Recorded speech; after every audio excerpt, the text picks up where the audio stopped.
You are listening to the Cricket Corner podcast with me, Vatsal Vora.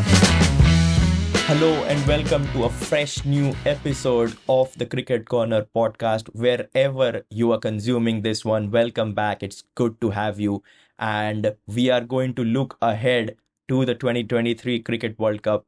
And I feel like it's only right that we start this series by talking about Team India and the host because they have been playing some incredible cricket over the past couple of weeks, past month or so, leading up from the Asia Cup and playing wonderfully well against Australia in the ODI series right ahead of the Cricket World Cup. And you might be saying, yeah, this is recency bias because India has only been playing good cricket for the past couple of weeks, past month or so. But to be honest with you, that is exactly the point. You need recency bias. You need good form in recent matches, which can propel you to a successful World Cup. And India have been doing that exactly. And it's not like just one or two players here and there contributing. It's the entire team which has been playing at a level expected out of them. And if they can maintain that high standards which they have set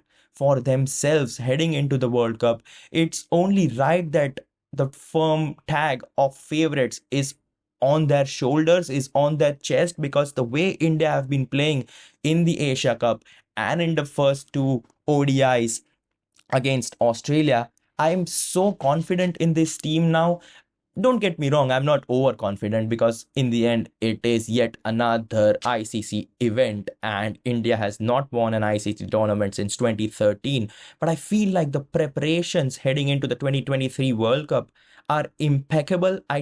I cannot remember an Indian team so well prepared, so well drilled, and so many players in form for a really long time now. The closest I can think of it is 2011 when we had some great performances in 2010 heading into the 2011 World Cup. The 2019 World Cup was also good enough. Yes, we didn't have a number four back then, but apart from that, Shikhar Dhawan, Rohit Sharma, Virat Kohli, everyone was in good form, Mohammed Shami as well. So there have been instances in the past where a few players here and there have performed heading into the World Cup and they have propelled India to the latter stages of the tournament. But there's something different about this 2023 edition, if you personally ask me, because I feel like there are so many players up for it. There are 11 players in the team, yes, but I feel like there's more than 11 players at the top of their game.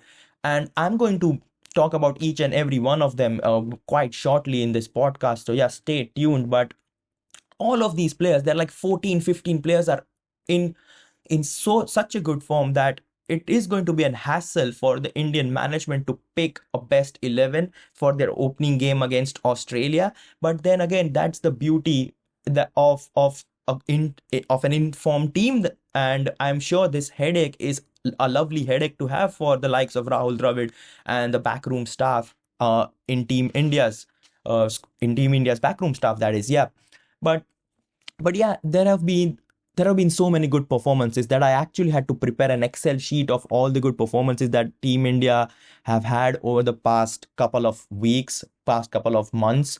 And I'm going to have a really, really small sample size here because for me personally, I feel like the smaller the sample size, the better the form. I think that helps heading into the World Cup because at least you have been performing well in the past couple of weeks, or then you have been playing well for 3 months, you have had a poor spell here and there, and then you are heading into the World Cup. I don't want to look at things in that way. I want to look at recent form. How has a player been doing over the past 1 month, and how will they play in the World Cup when it starts in like 10 days time, to be honest with you, at the time of recording this podcast. So, if you personally ask me, the ideal playing 11 for Team India is as follows. It's Shubman Gill, Rohit Sharma, Virat Kohli at 3, Shreyas Iyer at 4, KL Rahul will be the wicket keeper. He'll play at 5. You have Hardik Pandya at 6. Ravindra Jadeja at 7. Ravichandran Ashwin at 8. Yes, he's not part of the squad at the time of recording this, but we are going to talk about him in just a moment. Then you have Kuldeep Yadav, Mohammed Siraj, and Jasprit Bumrah. So if you look at the bowling department, including the all-rounders, there are three pace bowlers and three spinners. Perfect if you personally ask me. You don't need anything more than that, to be honest with you. If you want an extra seamer, might as well drop someone like Ashwin or Jadeja and pick Shardul Thakur, and you are good to go. And if you are really brave enough, you can play Siraj, Bumrah, and Mohammad Shami all together. But these are the 11 which are expected to play week in week out at the World Cup. But there are three players outside of the playing 11 which have been performing at a really high standard as well, and that is Mohammad Shami, Ishan Kishan, and Surya Kumar Yadav. There is a lot of things to talk about Surya Kumar Yadav as well, just like we have a lot of things to talk about Ravichandran Ashwin. So yeah, stay tuned for that as well. But yeah, let's start by talking about the batting side, and let's talk about the batting form heading into the World Cup, because I personally feel like if India wants to go deep into the World Cup and possibly even win it, you have to rely heavily on the batsmen, and that is something India will be looking to do, because they have been excellent.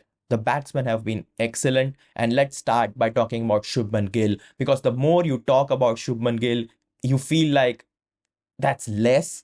It's because you talk about one of his innings, he then goes out very next day, plays the innings even better. Highest run scorer in ODIs in the 2023 calendar year. He's so close to the all-time record as well. So let's start by talking about his performance of lately, which will include the Asia Cup series. 121 against Bangladesh, great innings, but that wasn't the end of it, to be honest with you. He's played in the first two ODIs against Australia, 74 in the first ODI at Mohali, a brilliant 104 in the second ODI at Indore as well. Now you might say, well, Indore, small ground, flat pitch, and a B grade Australian bowling lineup, but hey, you can only score runs against the team you are facing, and you still have to go out there and play those shots, which he kind of did, and it was just exceptional to see. I think more than that 121 against Bangladesh, I think the 104 against Australia in the second ODI felt like the coming of Shubman Gill, and I expect him to play a really, really good role heading into the World Cup.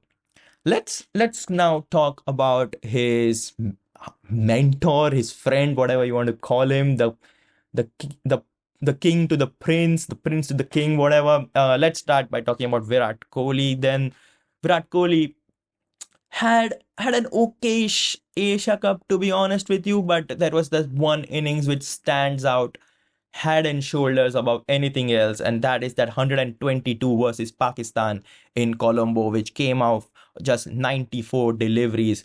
I think he had a really good partnership there with KL Rahul, about whom we are going to talk about in just a moment. But that 122 of 94 balls had lesser number of boundaries than KL Rahul, and he scored 11 runs less than Virat Kohli. Shows how fit and fine Virat Kohli is heading into the World Cup. He's fit, he's running those twos, he's converting twos into threes, ones into twos, and I think his energy is going to propel India. It is going to be playing, is will play a crucial role if India needs to go long in the World Cup.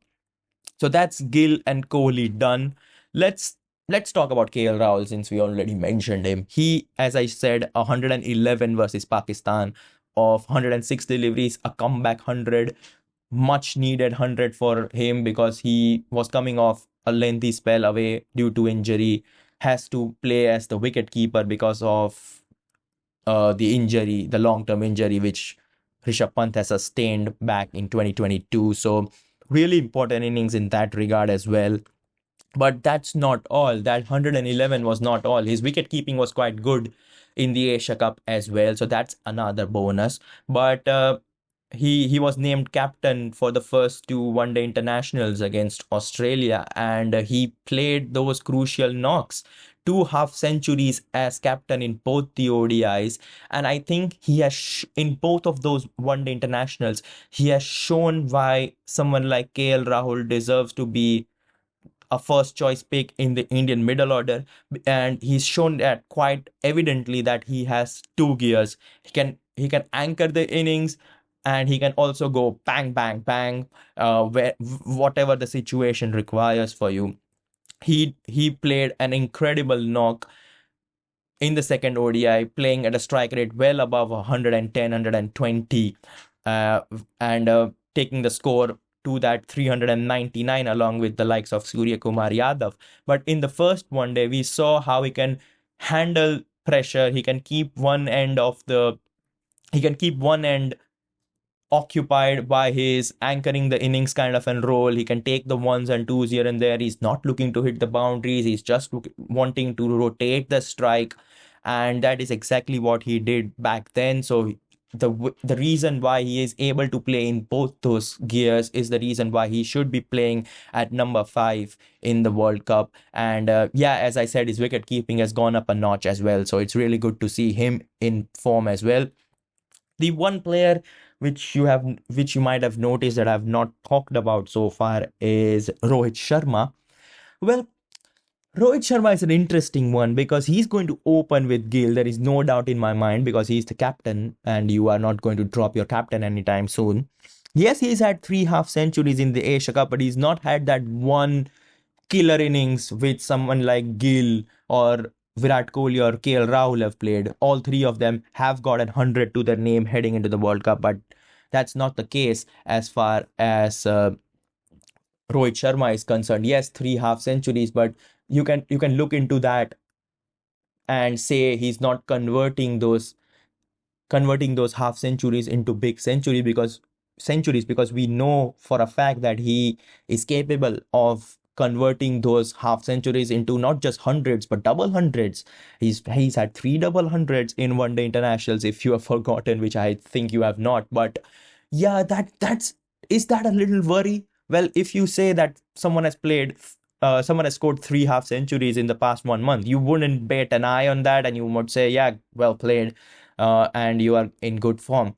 Yes, he's in good form, don't get me wrong, but then again, I feel like you expect a little bit more out of Rohit Sharma. Don't get me wrong, I'm not criticizing him one bit here, but you expect someone like Rohit Sharma to, play those big innings and take the pressure off someone like Shubman Gill, or even someone like, how shall I put it, Virat Kohli and Shreyas Iyer, which we'll be talking about soon, from the middle order. Because if he can convert those 70s into, let's say, 120, that takes a pressure off someone like KL Rahul, who is not required to, anchor the innings. He can just come down the order, play his natural game, tonk the ball out of the ground. But I won't put anything against Rohit Sharma. 74 against Nepal was a kind of a good innings. 56 against Pakistan and 53 against Sri Lanka.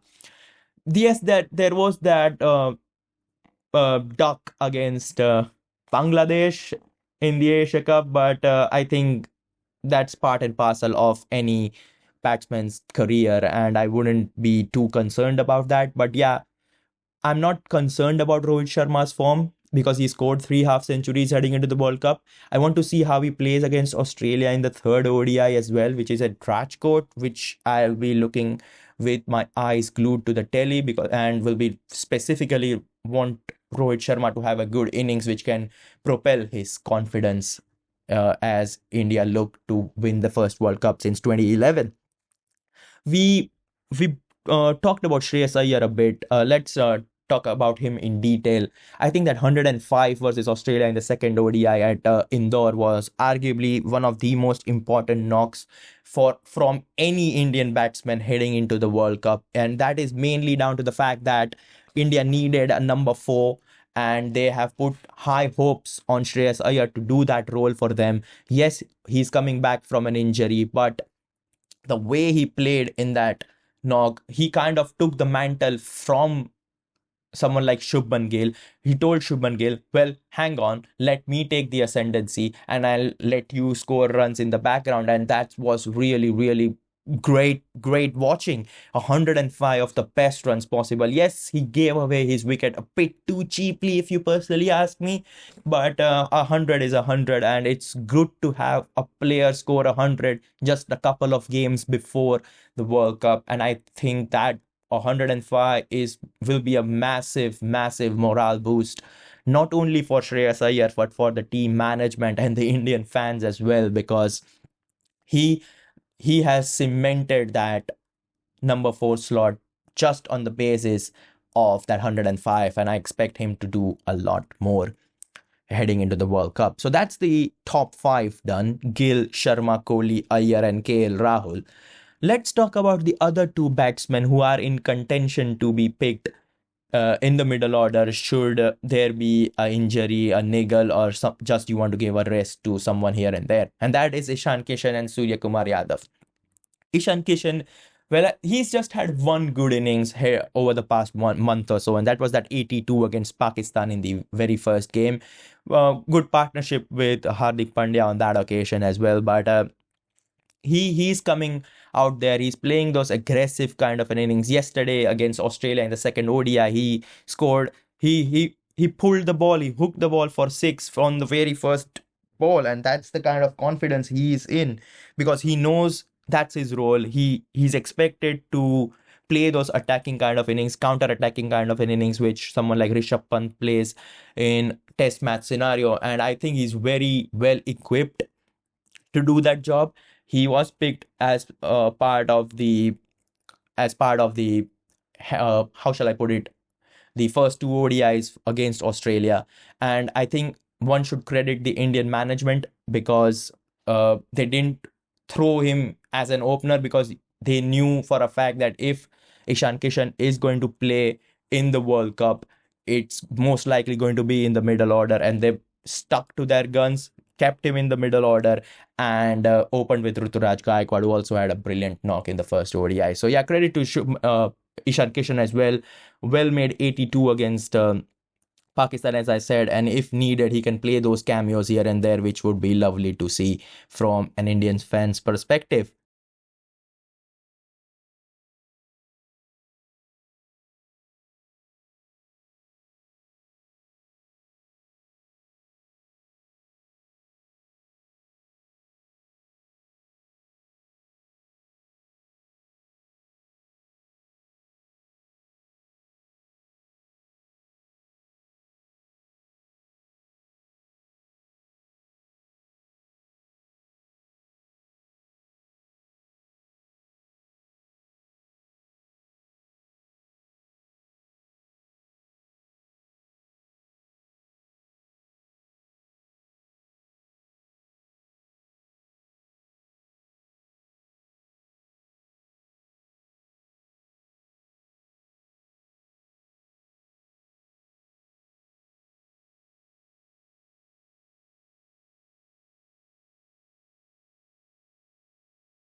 Last but not least, let's talk about Surya Kumar Yadav, because his inclusion in the World Cup squad has come with a lot of backlash from Indian fans on social media, thinking that someone like Sanju Samson deserved his place above Surya Kumar Yadav. Don't get me wrong, Sanju Samson, an exceptional talent, and 9 times out of 10 would have made the squad.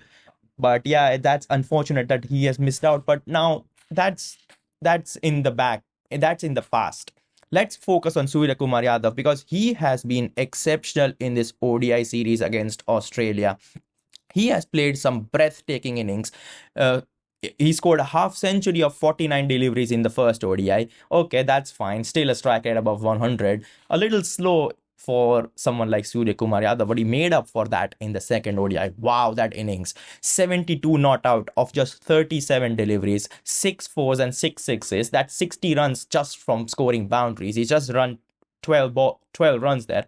And that is something you expect from someone like Surya Kumar Yadav. That is the kind of impact and that Surya Kumar Yadav brings to the Indian team. And that is the reason why he's been picked ahead of someone like Sanju Samson.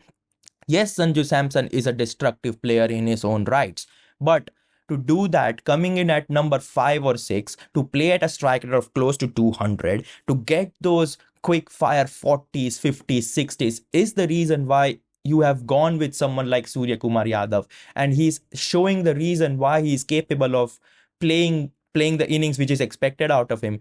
Because most of the times India would be back into on the scenario that one of their top four would be contributing with the runs, be it Shubman Gill, Rohit Sharma, Virat Kohli, or Shreyas Iyer. If that happens, then Sky is coming down at number 5 or number 6 with barely 13 or 12 overs remaining. And in those 12 overs, if you want to go add, let's say, 8, 9 runs an over and were to score 100 of that 12 overs to propel your score to someone upwards of 300, 350, that's where Sky comes into the equation. This is the scenario perfectly tailored to him because he's a T20 specialist where he gets 12 overs anyway. And this is 12 overs on the back end of a 50 over game, which is basically T20I for him, if you personally ask me. Just play your natural game, get those quick fire runs, and see where you lead the total to. And that's the reason why I think Surya Kumar Yadav could be that X factor heading into the World Cup. In an ideal scenario, yes, you don't see someone like Surya Kumar Yadav in the first choice playing 11 because you need balance there, and for the sake of balance you have to play Hardik Pandya, Jadeja, another all-rounder or a bowling option, then Kuldeep, Siraj and Bumrah. But if you want Sky to give you those quick fire runs, he's there at your disposal. Use him wisely, and I think he could be that X factor heading into the World Cup. So yeah, that is the batting side of things as far as the Indian side is concerned. So let's shift our attention to the bowling side of things now. For bowlers, I particularly want to talk about four people here, and that is Kuldeep Yadav, Mohammed Siraj, Mohammad Shami, and Jasprit Bumrah. Let's start by talking about Kuldeep Yadav because I think Kuldeep Yadav's inclusion has been so important. I think him coming back to the form just before the World Cup is priceless as far as Team India is concerned. More so ever than the fact that they have left Yuzvendra Chahal out of the squad, meaning that someone like Kuldeep Yadav has a bigger role to play heading into the World Cup, 2023 World Cup, even bigger than the role he played at the 2019 World Cup. Player of the series at the Asia Cup, 9 wickets in total, 5 wicket haul against Pakistani, and he also had a 4 wicket haul. Was it against Sri Lanka? I kind of don't remember that now, but yeah, 9 wickets. That 5 wicket haul against Pakistan, the way he controlled one end in that slowish, turnish wicket, it was just mesmerizing to see because one can expect sort of similar kind of pitches in the World Cup in India, and I think Kuldeep Yadav tossing the ball up is a sight to behold, and it is so good to see him back in form. And I think he could be the ace bowler for someone like Rohit Sharma in the middle overs, and I am counting on him to be picking up important wickets in the World Cup. The more we talk about Mohammad Siraj, I think once again the lesser it feels like, similar to what the case was with Shubman Gill. Mohammad Siraj has just exploded into form. That 6 for 21 against Sri Lanka in the Asia Cup final is going to stay in the memories of Indian fans around the world for a really, really long time. 4 wickets in 1 over. And I think the scenario with Indian pacers is that, yes, there are 3 pacers to pick, 2 spots. But whoever plays at the highest available ceiling of their spells, and it is so good to see Indian bowling at such a high standard now because we have not been having that in the early parts of the 21st century, but now we have one of the most feared bowling attacks. Siraj plays a game instead of Shami. Siraj picks up 6 for 21, 4 wickets in an over, and dismantles Sri Lanka for just 50 runs in an Asia Cup final.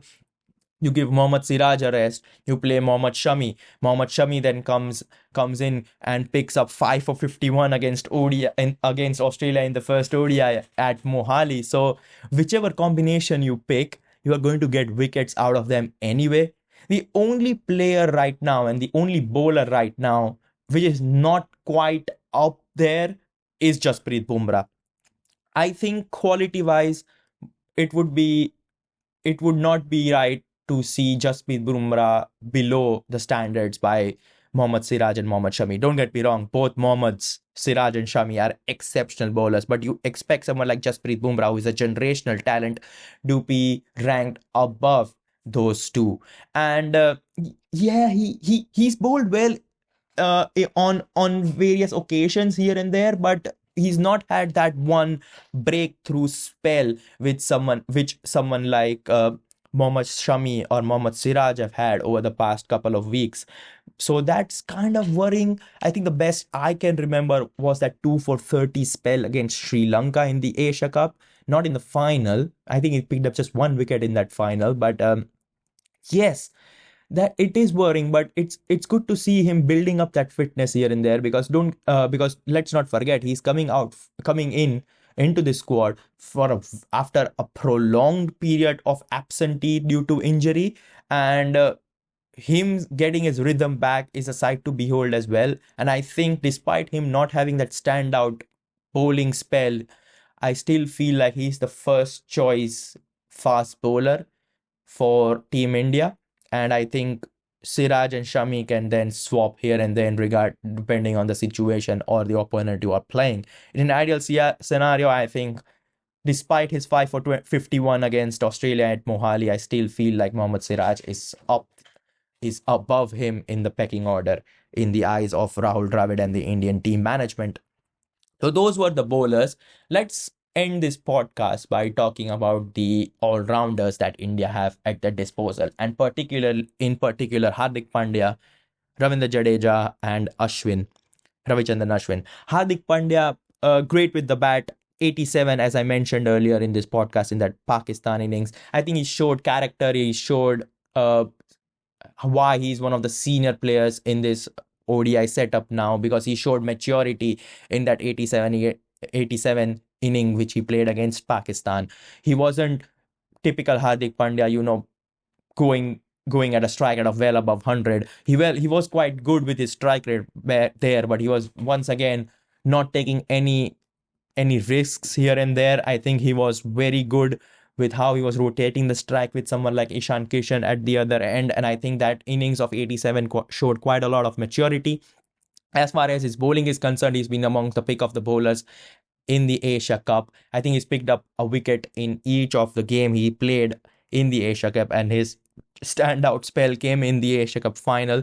3 wickets for and just conceding just 3 runs. I think his spell was overshadowed by Mohammad Siraj's brilliance, and I think rightly so, because Siraj deserves all the praise he gets and he warrants for that Asia Cup final. But I think Hardik Pandya's spell was incredibly important as well. 3 for 3 in a Asia Cup final is just brilliant to see. So Ravindra Jadeja now, well, a few wickets here and there, but I think his spell in the second ODI was something which provides confidence in an Indian fan or in Indian management's eye. 3 for 42 against Australia at Indore. He cleans Alex Carey, the dangerous Sean Abbott, and Adam Zampa. All of them were bowled. So he's heading into the World Cup with some wickets as well. And so is Ravichandran Ashwin. And I've saved the best for last because I feel like he's going to get into this Indian squad for the World Cup. Yes, the squad has been announced, but the final squad has to be announced by the 28th of September. So at the time of recording this podcast, India still has 3 days to decide whether they want to pick Washington Sundar, or they want to go with Akshar Patel, or they want to go with Ravichandran Ashwin. But I think that innings with this ball against Australia at Indore might have just cemented his place in the ODI setup. Yes, he's not played a lot of ODIs for India in over the past 4 or 5 years, but I think a tournament of the World Cup's importance in Indian conditions, it would not be right to leave out the experience of Ravichandran Ashwin on the sidelines. And I think you need to pick him in the squad. There have been question marks surrounding the fitness of Akshar Patel, so that could be a blessing in disguise for BCCI, Indian management, and Ravichandran Ashwin. You can just swap him with Akshar Patel as an injury replacement, or and put someone like Washington Sundar as the reserves, because Ravichandran Ashwin was brilliant in that second ODI against Australia. 3 for 41 for him, and he picked up three crucial wickets. He picked up the right-handed batting David Warner, Manas Labuschagne, who has been in excellent form heading from the time he played against South Africa in the ODI series just before coming to India, and he picked up the wicket of Josh English, who is quite dangerous on his day as well. So yeah, I think there is so many permutations, combinations as far as Team India is concerned, and I'm really glad to see that we have so many good players right up there playing the best cricket possible, which is probably the reason why I still feel like India are the favorites heading into the World Cup. I will just go through my ideal World Cup 11 once again. I think I mentioned already in this podcast beforehand, but I want to go through it again. And it would be Shubman Gill and Rohit Sharma to open, obviously. Virat Kohli at 3, Shreyas Iyer at 4, KL Rahul at 5 as the wicketkeeper. Then number 6 would be Hardik Pandya, 7 is Jadeja, 8 is Ashwin, 9 Kuldeep Yadav, and the two fast bowlers being Mohammed Siraj and Jasprit Bumrah. I'm really excited for this World Cup. If you personally ask me who I think would be the four sides which will qualify for the semi-finals, I would pick India because they're going to win the World Cup, aren't they? Well, I hope I'm not jinxing this, but yeah, India is right up there. I think Australia, yes, they have had a poor show in South Africa and they've already lost the first two ODIs against India as well. But I think once the full strength Australian side returns with the likes of Mitchell Starc, Josh Hazlewood, Pat Cummins, Adam Zampa, uh, there's Mitchell Marsh out there as well, David Warner, Steve Smith, Alex Carey. I think that Australian team is too strong to not be in the top four and qualify for the semi-final. So I'll pick them. England are always right up there when it comes to limited overs format, and they are my number 3 side. Now for number 4, there are a few options. There's obviously New Zealand. There's obviously a resurgent South African side. But I'm going to go left field here, and my fourth and final team, which will qualify for the semi-finals of the 2020 World Cup, dark horses in my opinion, Sri Lanka. You heard it here first. Yes, 50 all out in the Asia Cup final. That was a one-off. I think that was down to Mohammed Siraj more than poor batting from Sri Lanka. I pick Sri Lanka as the dark horse. I want to see them in the semi-finals, hopefully against India. Hopefully India can beat them, qualify for the final, face England at Ahmedabad, and take the crown from the ECB's hands. Uh, but I think like I'm getting ahead of myself here. I just wanted to talk about how good Team India have been heading into the World Cup, and I think I've put in a good case here, mainly down to the players performing at a really, really good standard. Hope you enjoyed this podcast. Feel free to let me know your thoughts in well, I think you can type in somewhere on Spotify, can't you? Or you can just tweet at me as well at Mr. Vatsal Vora. The link will be in the description as well. Make sure you are liking, sharing, and subscribing if you are watching this on YouTube. If you are listening this on Spotify or Apple Podcasts, make sure you're following me so you get those notifications, and might as well give me those 5-star ratings. However, for the time being, this is me, Vatsal Vora, signing off. Ciao for now.